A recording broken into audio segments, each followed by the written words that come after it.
Welcome back to the deep dive. Our whole job here is to take these really complex documents, research papers, historical texts, you name it, and give you the shortcut to being genuinely well-informed. And today we are doing a spiritual and I guess a technical deep dive into something really foundational in the Islamic faith. The 17 pillars of Salah, the formal prayer.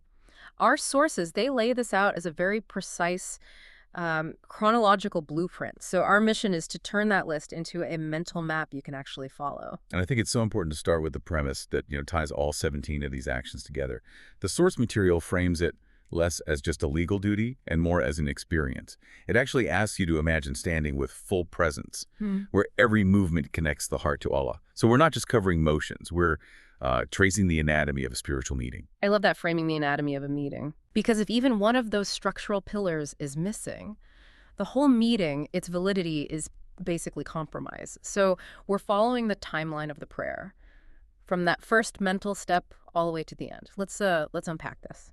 So we start where everything starts, right? In the mind. Pillar number 1 is intention, naya.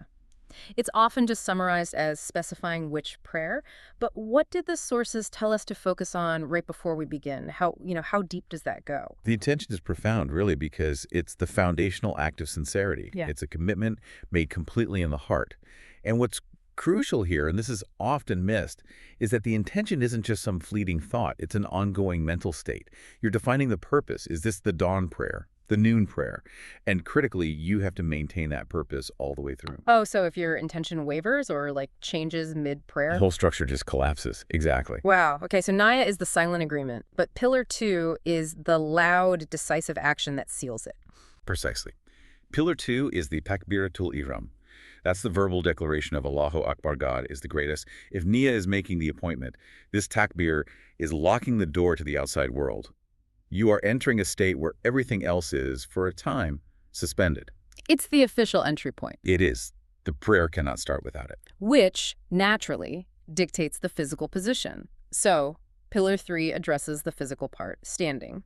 And our sources are very clear. This is for those who are physically able. Yes, and that caveat is so important. It shows that the spiritual intent always adapts to a person's physical capacity. But the requirement for that upright posture, that respect, it remains foundational if you're able. Okay, so after that posture, we get into the first big verbal requirement, pillar 4, reciting Surah Al-Fatiha. This is the opening chapter of the Quran, but what makes it a pillar? Why not, any other verse? That's a great question, and it really gets to the core of the prayer's structure. Surah Al-Fatiha is foundational because it's like the spiritual DNA for the entire prayer. They call it the mother of the book. It's so comprehensive. You have praise for the Creator, you have the acknowledgement of dependence on Him, and then the petition for guidance. So in the context of our sources, this recitation is the central dialogue. It's what kicks off that spiritual conversation, and you have to recite it in every single unit of prayer. Okay, that sets the stage perfectly. We've got the mental focus, the verbal start, the physical posture, and the core dialogue. Now we get into the dynamic part, the repeated cycle of movements, the rak'ah. This is where the body starts to express what the heart intended. And understanding the rak'ah is really the key here for our well-informed listener. It's the basic unit of prayer. The prayer you're performing is defined by how many rak'ah you do. The dawn prayer is 2. The noon prayer is 4.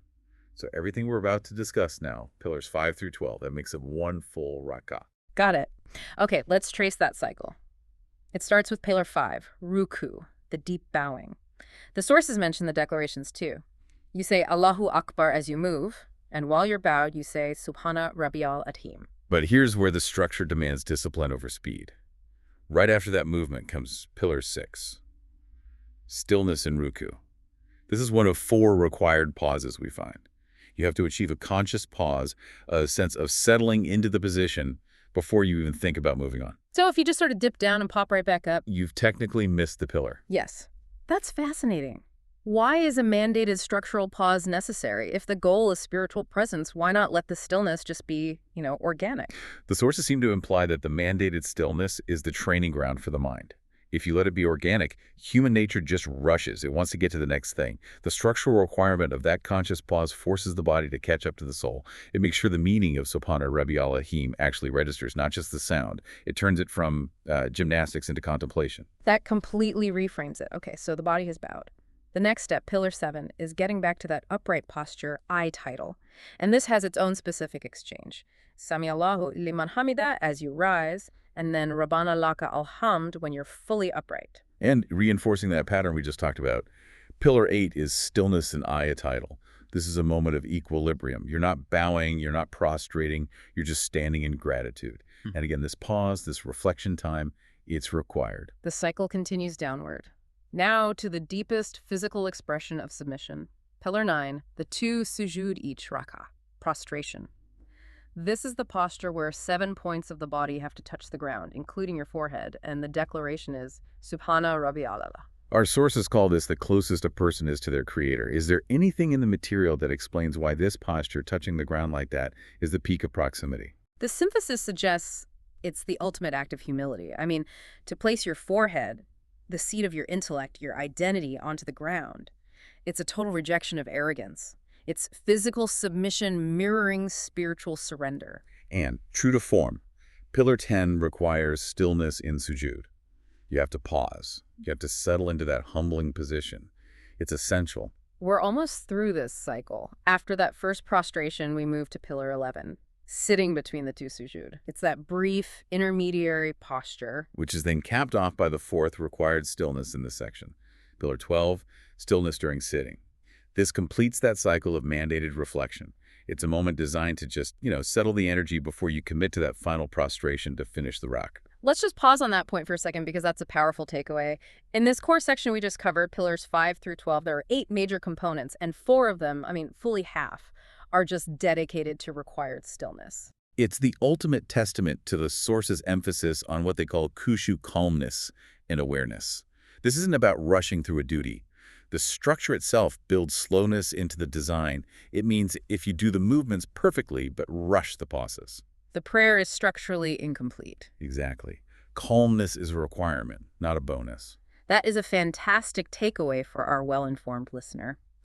All right, moving into the conclusion of the prayer now. We're on the final verbal and physical requirements. Pillar 13 is the final tashahhud. These are specific recitations you make while sitting. Right, it's a series of praises and invocations, and this required verbal part is paired with its required physical position. Pillar 14, sitting for the tashahhud. So just as standing was required at the beginning, this specific sitting posture is mandatory for these final words. And next, Pillar 15, the salat upon the Prophet.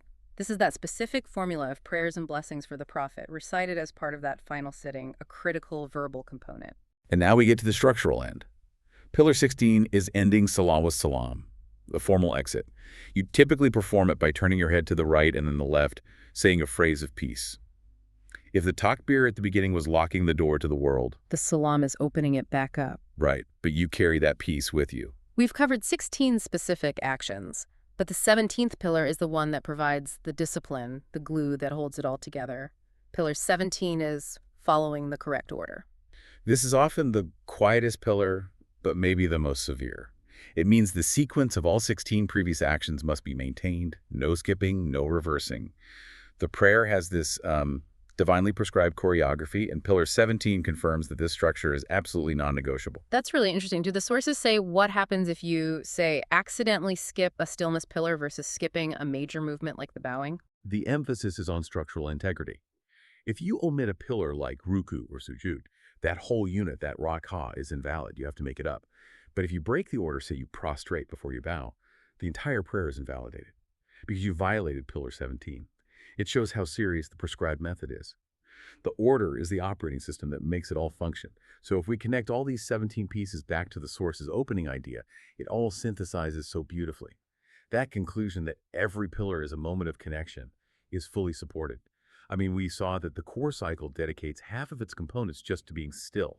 When it's done with that demanded calmness and awareness, the prayer really does move beyond just rote motions into what the source calls a meeting with Allah. It's the structured discipline, isn't it? The forced pauses, the non-negotiable sequence. That's what allows for that spiritual presence to develop. And that leads us to our final provocative thought for you to consider. We've established that four separate pillars are dedicated specifically to stillness. So, if the purpose of the prayer is communication and connection, what specific functional role does this repeated, mandated physical stillness play in fostering the mental discipline you need for true awareness? Is the quiet body just a prerequisite for a focused mind? Or is that stillness itself the ultimate act of contemplation and submission, something to mull over?